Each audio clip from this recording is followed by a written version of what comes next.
Sì, l'Ordine degli Ingegneri tende una mano agli enti territoriali, quindi in primis ai comuni, quindi ci rivolgiamo ai sindaci, agli assessori ai lavori pubblici, ai responsabili degli uffici tecnici, quindi ai RUP, ai responsabili unici di progetto, a tutti gli operatori, i manager che si confrontano con il ciclo dell'opera pubblica.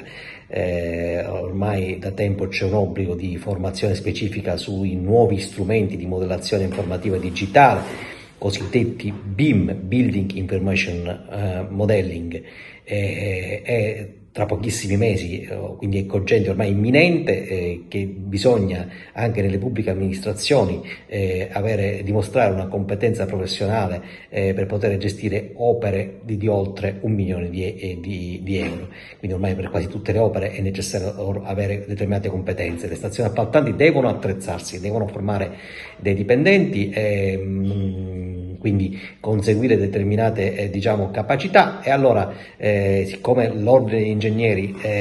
ha già pensato a un percorso formativo per i propri iscritti che li porterà a conseguire la certificazione, la qualificazione di BIM Manager, BIM Coordinator, BIM Specialist, ha pensato anche di prendere un modulo base di questo percorso e metterlo a disposizione a titolo non oneroso dei colleghi dei tecnici degli enti territoriali, che tra l'altro sono proprio primi interlocutori di noi professionisti nell'avvio e nella realizzazione delle opere pubbliche. Pensiamo che solo attraverso questa collaborazione si eviterà di perdere grandi ingenti finanziamenti pubblici, Comunità Europea e del PNRR. Allora ci rivolgiamo un invito agli amministratori, agli ingegneri capi, ai responsabili degli uffici tecnici a collegarsi, se non hanno ancora ricevuto la nostra mail, al sito dell'Ordine degli Ingegneri, a scaricare il protocollo d'intesa, lo schema di protocollo d'intesa che abbiamo già trasmesso a tutti i comuni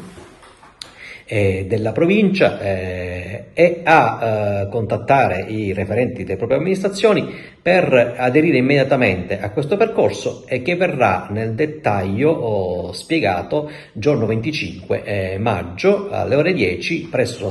la sede dell'Ordine degli Ingegneri della provincia di Gento. E appunto in quell'occasione spiegheremo meglio chi sono i professionisti che ci seguiranno, che chiaramente sono a livello nazionale tra i più preparati, certificati, qualificati. Entreremo nel merito del dettaglio delle modalità, di quando inizia il corso, presumibilmente entro giugno speriamo di partire,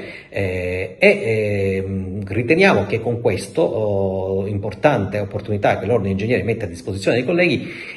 diamo un'ulteriore spinta al territorio, alla collettività, per che si attivi in maniera virtuosa nel promuovere attività a servizio di tutto il territorio.